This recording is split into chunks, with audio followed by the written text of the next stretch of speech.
नमस्कार. आज आपण अशा एका खजिन्याबद्दल बोलणार आहोत, ज्याने खरं तर पिढ्यानपिढ्या अनेकांची मनं घडवली आहेत. आणि तो खजिना म्हणजे मराठी बोधकथा. बरं, तर सुरुवातच एका खूप सुंदर ओळीने करूया. ही ओळ आहे ना, ह्या कथांचा सार अगदी अचूकपणे आपल्यासमोर मांडते. बघा, या कथा म्हणजे फक्त रात्री झोपताना ऐकण्याच्या गोष्टी नाहीत, अजिबात नाही. उलट आपल्या मराठी संस्कृतीत आयुष्यातले जे मोठे मोठे धडे आहेत ना, ते अगदी सोपी आणि कायम लक्षात राहतील अशा पद्धतीने शिकवण्यासाठी या कथा एक खूप महत्त्वाचं साधन आहे. तर मग प्रश्न येतो की बोधकथा म्हणजे नेमकं काय? तर हा आहे ना नैतिक कथांचा एक खास प्रकार आहे. ह्यात गंमत अशी आहे की गोष्ट जेवढी महत्वाची असते तेवढंच किंबहुना त्याहून जास्त महत्वाचं असतं त्या कथेतून मिळणारं तात्पर्य. चला तर मग या खजिन्यातून आपण पहिलं रत्न बाहेर काढूया. ही एक खूप प्रसिद्ध कथा आहे, अनेकांनी ऐकली असेल. ही कथा आपल्याला अतिहव्यासाचे धोके काय असतात हे सांगते. ही गोष्ट आहे मिडास नावाच्या एका राजाची. आता ह्या राजाला ना जगात सोनं सोडून दुसरं काहीच प्रिय नव्हतं. त्याची संपत्ती मिळवण्याची भूक, अरे बापरे, ती कधीच संपणारी नव्हती. मग काय, देवाने राजाला वरदान दिलं की तो ज्या वस्तूला स्पर्श करेल ती सोन्याची होईल. राजाचा आनंद तर गगनात मावेनासा झाला. पण त्याचा हा आनंद फार काळ टिकला नाही.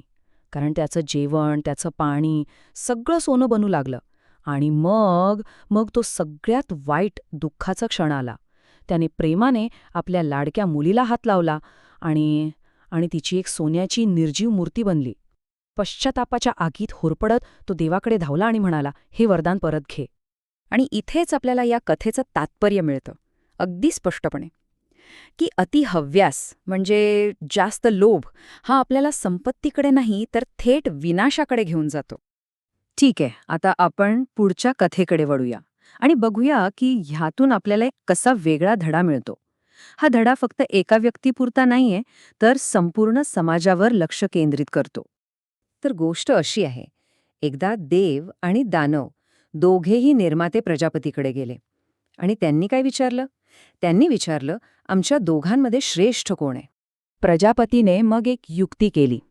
त्यांनी दोघांसाठी एक मोठी जेवणाची पंगत बसवली, पण एक अट घातली.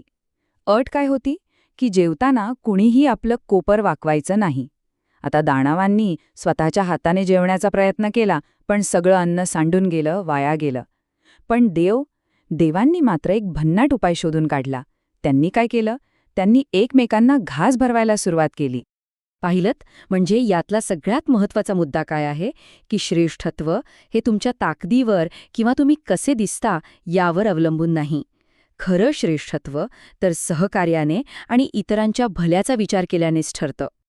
बरं, आता आपण 2 उदाहरणं तर पाहिली. आता थोडं मोठ्या चित्राकडे पाहूया. म्हणजे ह्या कथांची परंपरा इतकी दमदार आणि इतकी वर्ष का टिकून आहे हे समजून घेऊया. ह्या कथा आहेत ना, या आपल्या खूप जुन्या भारतीय परंपरेचा एक महत्त्वाचा भाग आहेत. यांचं नातं किंवा म्हणूया की मूळ हे प्रसिद्ध पंचतंत्र कथांमध्ये सापडतं. आपल्याला माहितीच आहे, पंचतंत्रात सुद्धा प्राण्यांच्या गोष्टींमधूनच माणसांना आयुष्याचे धडे दिले आहेत. ह्या कथांचा हेतू अगदी सरळ आणि स्पष्ट आहे. चांगल्या आणि वाईट पात्रांच्या माध्यमातून सोप्या गोष्टींमधून एक नैतिक दिशा द्यायची. आणि त्यामुळे काय होतं? प्रामाणिकपणा, दयाळूपणा, सहकार्य ही सगळी मूल्य फक्त कानावर पडत नाहीत, तर ती थेट मनात खोलवर रुजतात. आणि हे लक्षात घ्यायला हवं की ही काही फक्त जुनी, प्राचीन कला नाहीये. नाही, ही एक जिवंत, अगदी समृद्ध अशी परंपरा आहे, जी आजही पुढे चालली आहे, विकसित होत आहे. आणि या जिवंत परंपरेचं सगळ्यात मोठं उदाहरण म्हणजे बाल साहित्य पुरस्कार. हा एक खूप प्रतिष्ठित राष्ट्रीय स्तरावरचा पुरस्कार आहे. भारताची साहित्य अकादमी लहान मुलांसाठी जे उत्तम साहित्य लिहिलं जातं त्या योगदानासाठी हा पुरस्कार देते. आपण जर गेल्या काही वर्षांतील मराठी विजेत्यांची ही यादी पाहिली तर आपल्या लक्षात येईल की हा पुरस्कार फक्त कथांनाच नाही तर कादंबऱ्या, कविता अशा वेगवेगळ्या साहित्य प्रकारांना दिला जातो. आणि यामुळेच ही परंपरा नेहमीच ताजी आणि आजच्या काळाशी जोडलेली राहते. एवढंच नाही, तर या पुरस्कारासोबत तब्बल 50,000 रुपयांचं रोख पारितोषिक सुद्धा दिलं जातं. यावरून हेच दिसतं की आपल्या पुढच्या पिढीसाठी चांगलं, दर्जेदार साहित्य तयार करणं याला आपल्या संस्कृतीत किती महत्त्व दिलं जातं. तर मग एका लोभी राजाच्या त्या सोप्या साध्या गोष्टीपासून ते आजच्या पुरस्कार विजेत्या आधुनिक कवितांपर्यंत बोधकथांची ही परंपरा शिकवण्याचं आणि प्रेरणा देण्याचं तिचं महत्त्वाचं काम अविरतपणे करत आहे. आणि शेवटी एक विचार आपल्या मनात येतो की या कथा आपल्याला इतक्या का भावतात? कारण त्या आपल्या सगळ्यांच्या आयुष्यातल्या काहीतरी मूळ सत्याला हात घालतात. विचार करण्यासारखी गोष्ट आहे, नाही का? की आपल्या आयुष्यातली अशी कोणती साधी गोष्ट आहे जिच्यात एक खूप मोठं, गहन सत्य दडलेलं आहे.